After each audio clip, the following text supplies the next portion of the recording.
Hello, everyone. Thank you so much for joining me. My name is Meslin. I am your mental fitness trainer here on social media. Thank you so much for taking the time out to watch these videos. Again, I am sharing information or knowledge that I feel if you would implement it, is going to better your life in all ways. So my motto for 2025 is take care of your mind so that you can take care of your life. A healthy mind is really fundamentally important. If we take care of our mind, when and how we do that is going to determine the quality of life that we live. And if we're able to take care of our mind in a way that ensures that it is healed at the root, then this is going to allow us to really live a very fulfilling life. So today's topic, I wanted to talk about 5 traits of a godly man or a godly woman. So the principles or the traits I'm going to share with you apply to a man or a woman. So it basically just depends on who you are listening to this and what you identify with in today's world that we are living in. But these are traits that are very strong, very common in people who you would deem to be self-sufficient and self-fulfilling. And what I mean by that is they don't need anything from external sources in order to be happy, in order to be wealthy, in order to be content. But they happen to have those things because of their internal resolve, because of their internal solitude. The peace that they have within themselves allows them to enjoy the fruits of life. So I wanted to share that with you. And this is also what makes people, like when we talk about high value, high favor, highly attractive, highly sought after, highly regarded, this is what we're talking about. To me, a godly man, a godly woman, this is next level self mastery. It's when you're taking self mastery, self control, self discipline to another level. It has certain qualities, certain traits about it. And I want to share those traits with you because these are not traits or qualities that we don't possess the capability of implementing upon ourselves. We can really begin to embody these traits, these characteristics, these qualities, whichever word fits for you. We can begin to embody them. And by doing so, this is going to allow us again to reap the benefits of what it truly means to be a godly man or a godly woman. So let's jump right in. So the first trait, and I'm going to use godly woman because I'm a woman and it helps me to really express it from that vantage point. But again, I assure you, if you would just substitute the word man for woman, you would see that these qualities are highly attractive, highly valuable in the opposite sex. So it really is a matter of semantics when we're talking about it. But since I can only speak from a place of knowing, of knowledge, that's why I'm going to address my women out there. Okay, so the first trait of a godly woman is that she has clarity of vision. So when we're talking about vision, we're not talking about what is currently before you. That is reality. And yes, reality is connected to our vision, but to envision something requires that you have the ability to be creative, to be imaginative. And so a woman who understands her ability to have clarity on a vision that she has, understands that she is getting her vision from a higher power. She's getting her vision from a higher source. She's tapping into a creative power that allows her to see beyond appearances, see beyond what is currently present. And so a godly woman has clarity of vision is basically saying that she has the ability to see a life for herself that God has for herself, because that is not a vision that she can conjure up. It has to be a vision that comes from it rising within her. And a lot of us we're not mentally fit. We don't practice sitting silent and still because a lot of us have religious beliefs or we have opinions or judgments about meditation that prevents us from really utilizing this spiritual practice to be able to see and understand what God has to say to us. To be a good listener, you have to be able to sit silent and still. You cannot be someone who is always talking, whether outwardly or inwardly, which is the one we overlook, and expect that you are a great listener. To be a great listener, you have to really be honest about the fact when your mouth is shut, is it also shut inwardly? And a lot of us have to be honest and admit it isn't. I am a mental fitness trainer here on YouTube. That is what I specialize in. I specialize in our ability to sit silent and still, to be able to turn off inner dialogue when it is time to turn it off. I'm a advocate for thinking things through and being able to process things. And it requires that, yeah, you should be able to hold conscious conversations with yourself for the purpose of gaining clarity on your vision. But if this is a vision that comes from God, this is a vision that comes from your imagination that's tethered to the divine mind, the universal mind, you have to be able to be silent and still to allow this vision to come to you. And it's something that I share is very natural to a healthy mind. A healthy mind is solution oriented and creative. So that means it has the ability to see things that are beyond what is currently presenting itself as. And so we have the ability, if we should so choose to be godly, to sit silent and still and allow a vision to come to us. And that vision, if you haven't watched my 5 principles of success, is always going to be toward a successful life. Yes, I know a lot of us can have premonitions about harm or something bad that's about to happen, but that's not the vision I'm talking about. And when you really understand how connected we are to divinity, then you'll be able to know how to handle those types of vision and what you can do with those types of vision and why those types of visions even come to play. Because one of the things I struggled with was a mind that was constantly seeing negative things happen. And it got increasingly worse once I had children. So I had a mind that was constantly imagining the worst of life. I could vividly see myself dying in many ways, of hurting other people in ways I saw it happening to my children, to people I loved. So I had a very unhealthy mind. And the only reason why I feel comfortable enough to talk about it is because I took action to address my mental illness. And no, I didn't go to therapy, didn't take drugs. I got myself back into shape mentally. And so that's why I'm so passionate about mental fitness training, because mental fitness first is the message. Get the health of your mind back into shape, and then you will begin to see the areas in which you have been weak and you need to address those. The body temple does have needs. So once you watch that the 5 principles of success video, watch the 5 needs of the body temple, because we have needs in this vessel. And those needs are on purpose. They're intended to get us to do what we're supposed to do so that we can have all that we desire to have. The needs and desires of the body temple are one and the same, but you have to address the needs of the body temple first in order to be able to allow yourself to enjoy the desires that the body temple has. As far as I'm concerned, and what divinity has shown me in my own experience, is that no desire is impure.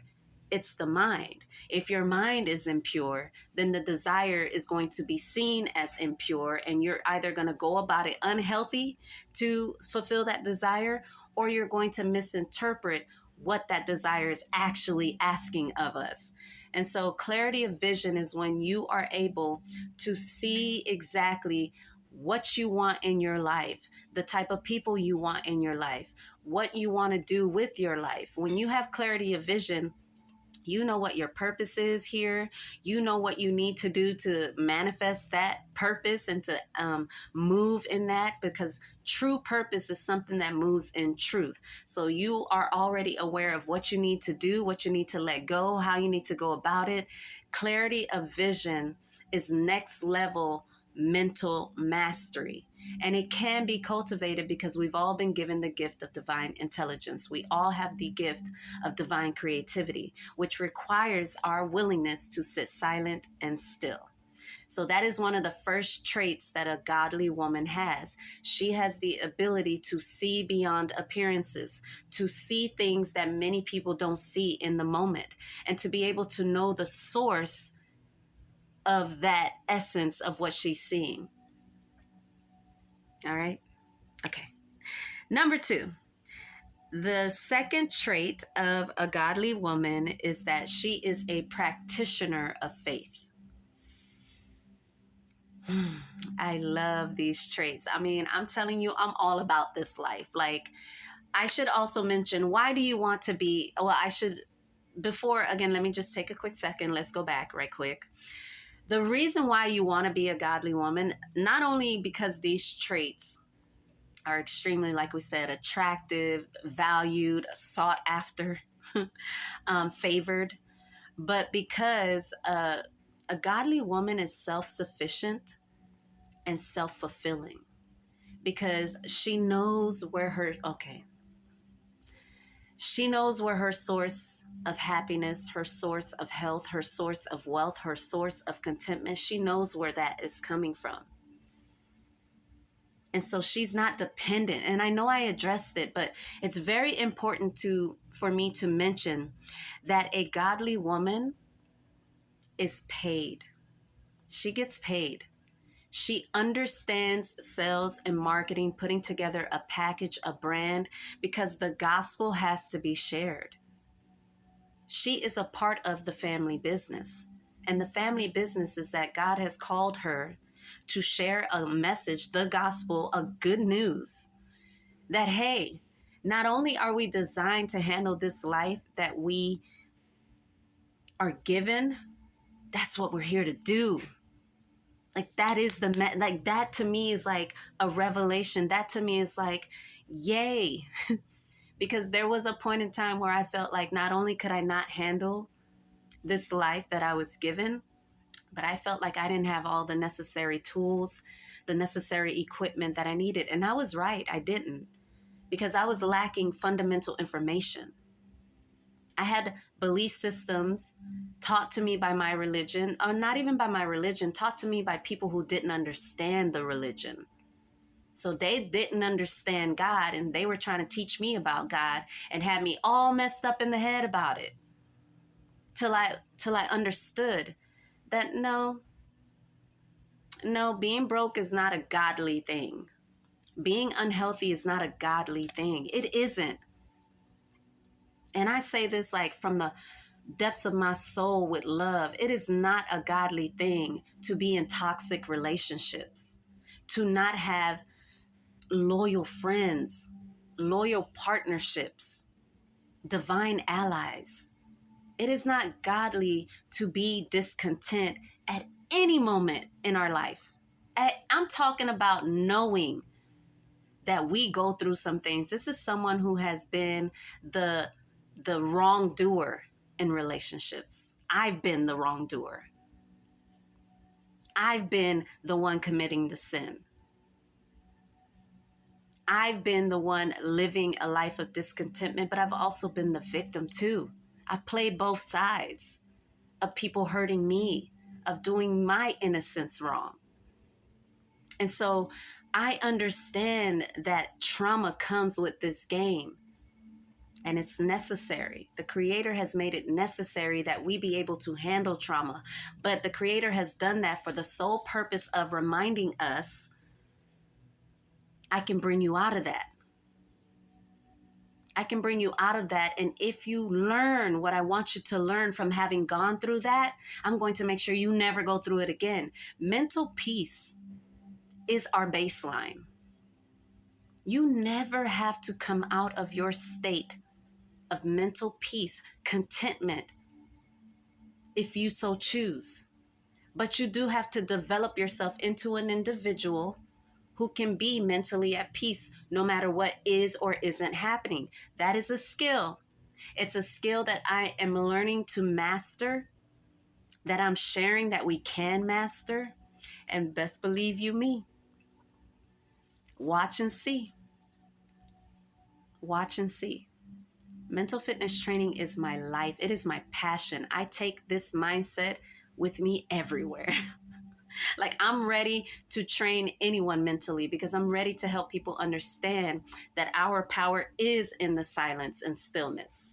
It is in our ability. Okay, let's just get back on track. I just want you to know, getting paid, being provided for, being protected is the reason why you want to be a godly man or a godly woman, because that is what it means to be self-fulfilling and self-sufficient.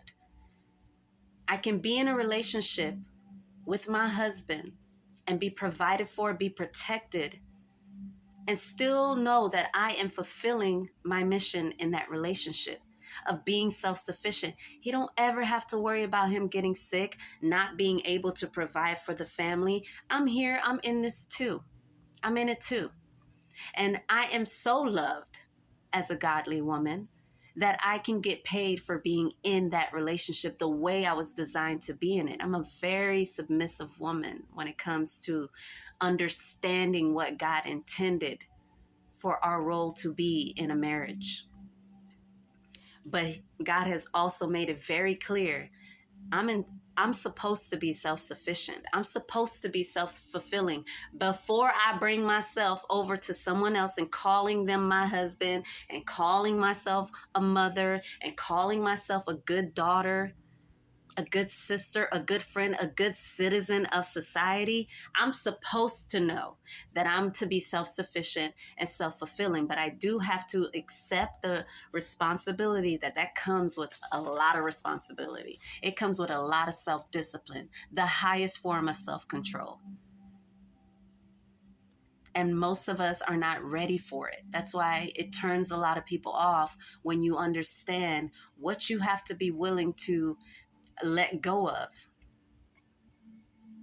Like, you got to let go of you completely in order to be paid, be provided for, and be protected for simply being yourself. Because these are traits that have to be embodied. You have to be a woman who has clear vision. You have to be a woman who is a practitioner of faith. You have to be that. And so to be paid, to be provided for, to be protected for being yourself, you got to know who you are. That question has to be answered. And a godly woman knows who she is and whose she is. So let's get back. So what do I mean by the second trait of a godly woman is that she is a practitioner of faith. I'm going to be doing a video. There are 5 principles to faith, but faith is basically mental obedience to God. Mental obedience to God.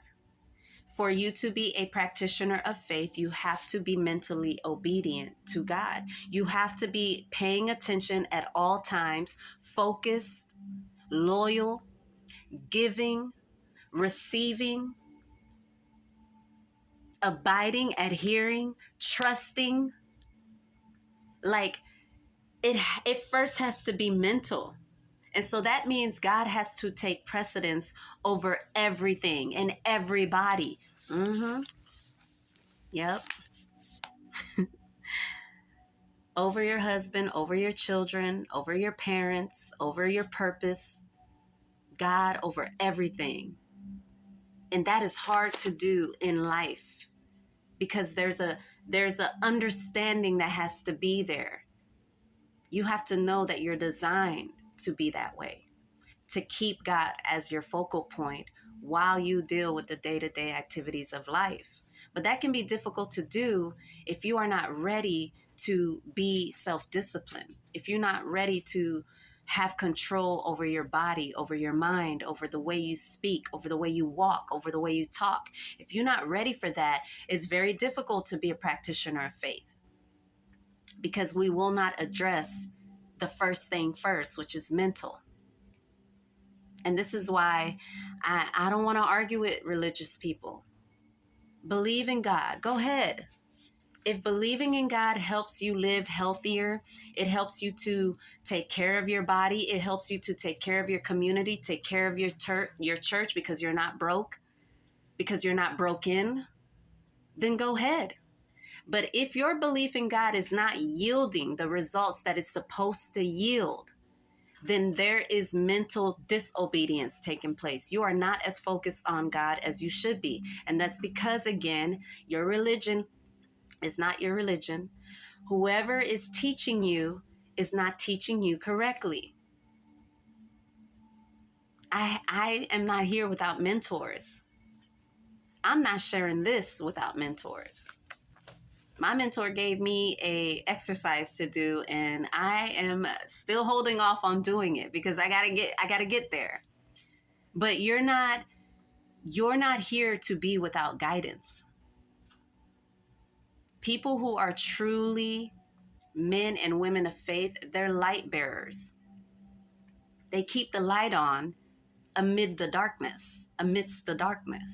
They make sure that when everyone is chaotic, they are a beacon of peace.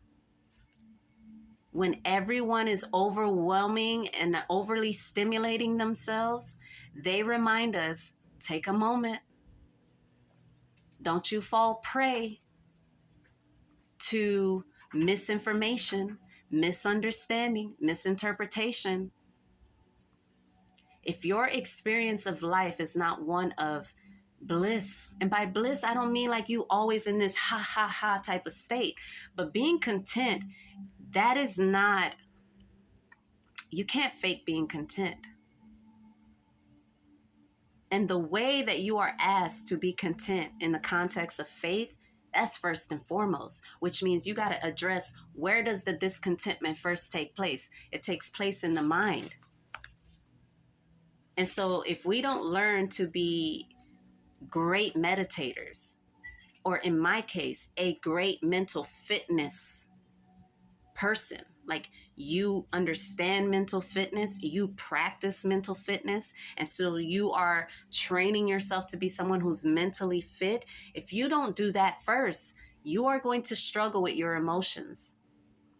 You're going to find that one minute you're happy and then the next minute you're unhappy. And when you are unhappy, you will find that it's hard to come out of that, because then the unhappiness leads to bad decisions. And then the bad decisions lead to consequences that you didn't necessarily want. So therefore, you're not necessarily prepared for. And now we have trauma, doing things, having things happen to us that we don't understand because we were not prepared for it. We were unconscious, not aware, not alert. And so a godly woman who's a practitioner of faith, she is highly aware of her body temple, of her environment, of the people around her, of the thoughts in her head, of the way she feels in her body.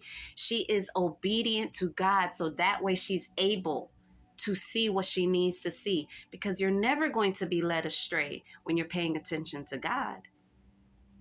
I don't care how many people stand before you and tell you something evil. If you are paying attention to God, you will find the treasure in that message. Be able to make lemons out of lemon, like be able to make lemonade out of lemons.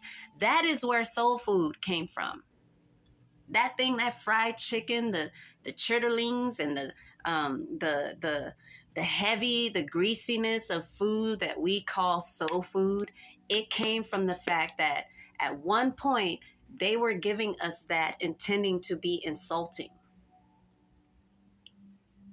They were giving us pig feet, the liver, the guts, and the leftovers of things, expecting that to be an insult. Here, you guys have that. And we still, because again, when you are connected to God, you will still find a way to be like, no, you don't have that much power over my mind. I know who I am and whose I am. I can turn this into a nourishing meal, which is what ended up happening. I mean, as pickled pig feet. I mean, uh, the way food is made by love, it's nourishing. But what happens when you lose mental obedience? You begin to overindulge. You lose the fact that if I'm being mentally obedient to God, there is no such thing as not enough. There's no such thing as I need more. No. When you learn that enoughness is more about your understanding of the word and not necessarily the number count or the visual representation of it, then you begin to understand why you have to first address the issues in your mind. What are you paying attention to? Because a woman who is a practitioner of faith, she is not easily swayed. She is not going to be easy to manipulate. And if she is a godly woman, it ain't happening, period. You have to be able to take the life that you have been given with the trauma, with the sin, with the wrongful steps, the misinterpretation, the misunderstandings, the misinformation, and make a new life out of that. Because that is what we're here to do. What Jesus Christ went through was to remind us that we are going to go through it as well. You are going to go through some suffering.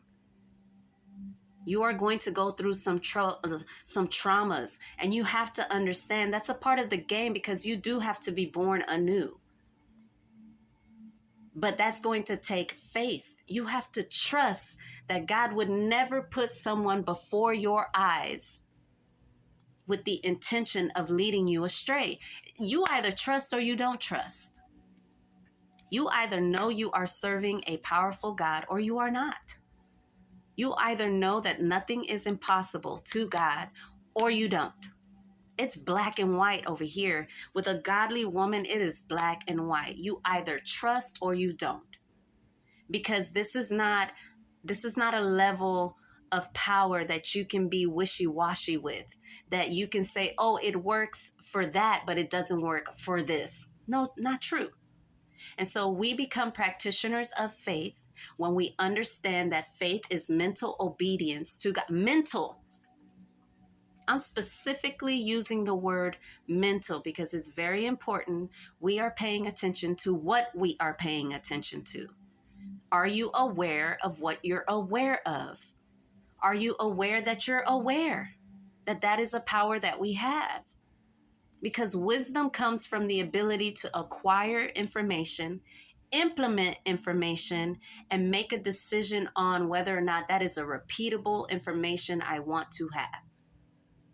Is this information something I want to repeat based on the feedback from me implementing it?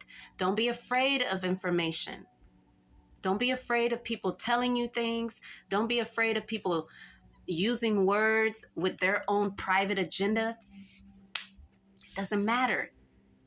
Clarity of vision. I know who I am. I know whose I am. I know exactly the life I'm trying to build and create.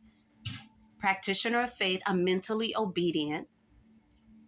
So you can present me with evil and I know what I'm going to do with that information. I am the ultimate purifier. Oh, let's get to it. The second trait is that you are a practitioner. You are actually practicing the principles of faith. And I'm going to make a video on that, but I'll touch on them briefly. You trust God. You're sincere about trusting God, because a lot of us don't want to acknowledge that we have lost the sense of trust of God because we're confused, we're uncertain, we're not sure. It's okay. It's okay. It's okay. Be sincere about trusting God. Just, you know what, God? It's a lot of information out there, and I need you to give me the strongest anchor for me to hold on to. That's why I tell people, go to the breath. That's why the type of mental training that I teach, which is faith-based, we use the breath. I need a visible representation of God, and I asked for it, and God said, the breath. I asked God, give me a visible representation of you. Because there's so many people out here saying this is God, that is God, my God, your God, so many religions, so many books. I was like, I need I need it. Visible, tangible, undeniable proof. And I was struck. The breath. Everything about God is found in the breath. So when you know where to go to get your information, who to trust with your information, that I don't need to consult not nan thing, not one person, not one body. I don't even need to go to a book. I know I serve a very powerful God just from that stance that I've been given, that I can trust my own direct portal. And once I was told that information, use the breath, that I am the I am through this portal, I implemented it. What happens when I focus on my breathing and I'm having conversations? What happens when I focus on my breath and I'm dealing with my children? What happens when I focus on my breath and I'm feeling some type of way? I have found time and time again that I'm okay. I know what to do. I know what to say. And sometimes it isn't always packaged pretty, but I never not trust it because it's always delivered the outcome that I want, which is harmony. It's always delivered harmony. I found even when people come at me with what they believe to be true and how they feel like what I'm sharing is evil, I have found when I stay focused on the breath, we both walk away from that conversation feeling like, I see where you're coming from. I see why you feel that way. And somehow there's still a tipping of the scale that, yeah, maybe God is not as abstract as people want me to believe. Number 3, the third trait of a godly woman is that she is disciplined in her body temple.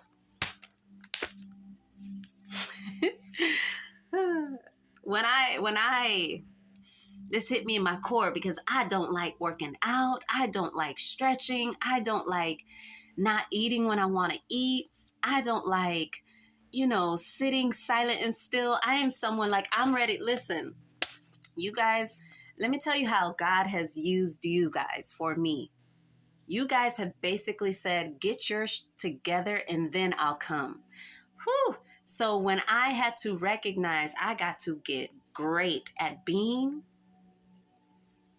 I was like, okay. Because I realized that to be obedient, you have to learn to be. Being is a discipline. To be obedient to God, to be submissive to my husband, to be submissive to my children, to be a disciplinarian in the life when I need to be an authoritative figure, when I need to be who I need to be, that requires discipline. If I'm not disciplined, I don't have the energy to do the things that I need to do. I don't have the moral or the morality to see what I need to see. I don't have the empathy to feel what I need to feel. If I'm not disciplined, I don't know how to use my body temple in a healthy way. This thing is supposed to be used. And as women, we are almost taught that the only use it has is to give birth and to be giving to our husband. But a godly woman is self-sufficient and self-fulfilling first. And I didn't go about it the way that God wanted me to go about it. And that's why I had to go through what I went through. I had to. Because now that I understand what I am being told to do, now I do it. I don't negotiate on it. There is no negotiating what I'm supposed to do with my body temple. I'm supposed to take care of it. I'm supposed to tend to it. This is God's temple. The breath needs to be able to move in and out of us freely. And if when we are breathing in and out, we notice there are some ailments, some discomfort, some displeasure, some discontentment, some dis-ease, you got to take care of that. You got to tend to that. Watch the video on the 5 needs of the body temple. This is a living organism. It's an intelligent organism. But what makes it even more powerful, it's a divine organism. Man did not create themselves. We didn't create ourselves.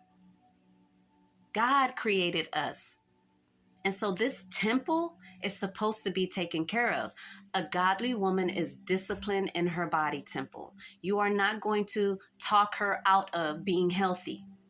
And that means being healthy mentally, being healthy emotionally, being healthy physically, being healthy spiritually, and being healthy environmentally. Yes, she cares about the things in her environment. She cares about the people in her environment. She cares about the animals, the trees, the nature. She cares about the cabinetry, the dust and the stuff in her. She cares about these things. Because if this body is going to be in that environment, then I got to care about that environment because I care about this body. And that's when I realized there was no separation between me and God. See, there's an understanding that I have when I say I am God. I know how to conduct myself with that information. I'm not out here saying that I'm going to turn water into wine, but I do understand what that means. I do understand that mentally I can reset. I can reset and create something that is more nourishing, something that is more enjoyful. Is that enjoyful? Something that is more joyful, that is more nourishing, that is more fulfilling. I can create a life that quenches my thirst. And if wine is my specialty of choice, I can create that. Don't misinterpret what it means to walk on water. I do believe that there are individuals, because they are so aligned with God, that can do that. But I don't think that that's my purpose. I'm not here to showcase God's power in that way, but I'm here to showcase that what I deem to be walking on water is changing my life. It's coming out of poverty thinking and poverty experiencing. It's coming into a level of freedom that is financial, that is emotional, that is ill health. I want to be free of those things so that I can truly be nourished by this thing, this gift I've been given. Being disciplined in the body temple means I don't always like what I have to do to take care of this body temple. I don't. But I do understand why it's necessary, and I love that I have that knowledge. I'd rather have it than not have it. And so this is what I mean by a godly woman is not afraid of information. She's a practitioner of faith.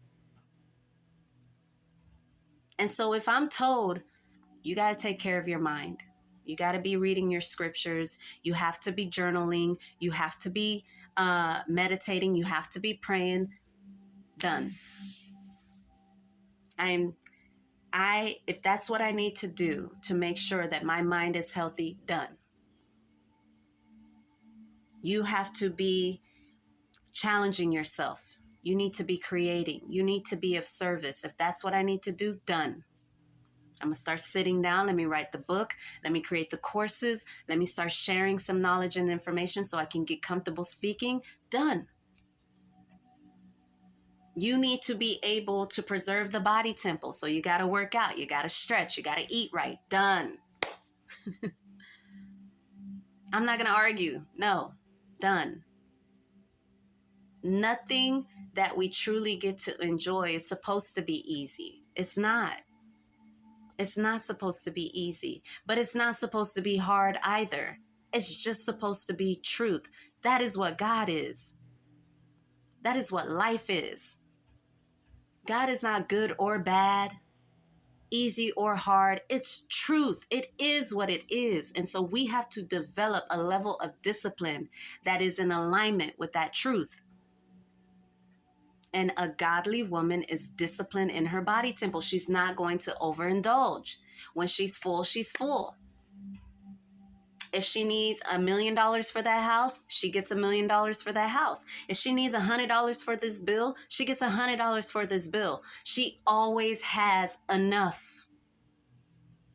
Always has enough. And she's rewarded because she's not always looking for more.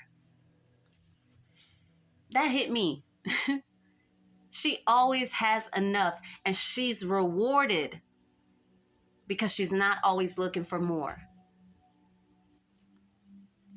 Don't you? Okay, I have time. Okay, so the fourth trait of a godly woman is that she is authentic in her being. She's going to be authentic. She's going to be herself.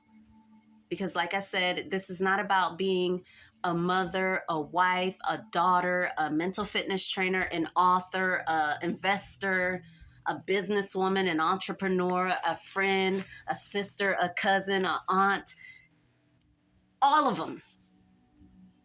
When you are authentic, it's because you know that you are intended to be a shapeshifter.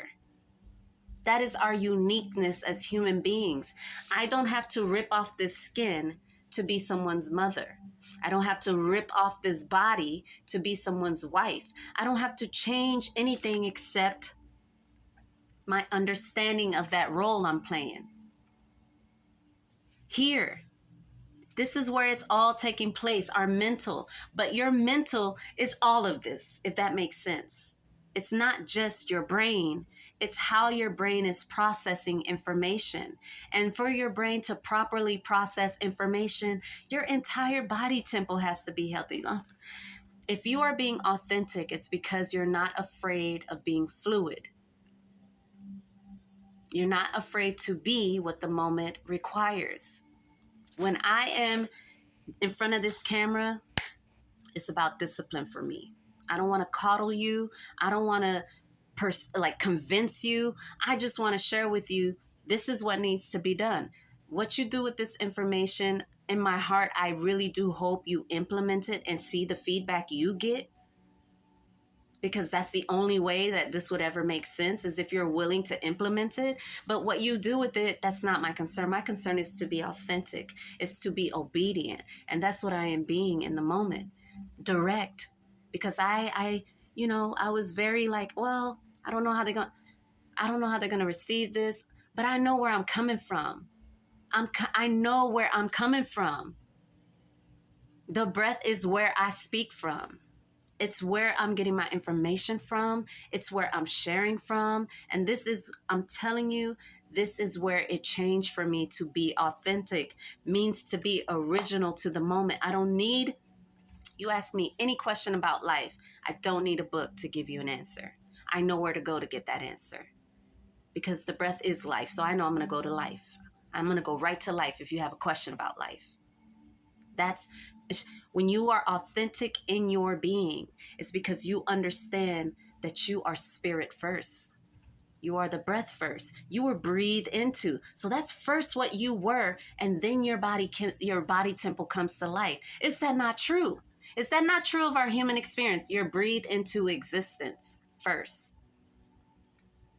I'm going to redo this video at some point in time, but I have to move on because it's going to cut off and I might not even make it. The last trait of a godly woman is purity, and this is pure of mind. This is basically what I was saying in the beginning. It's when your mind has no judgments, no bias, no prejudice, no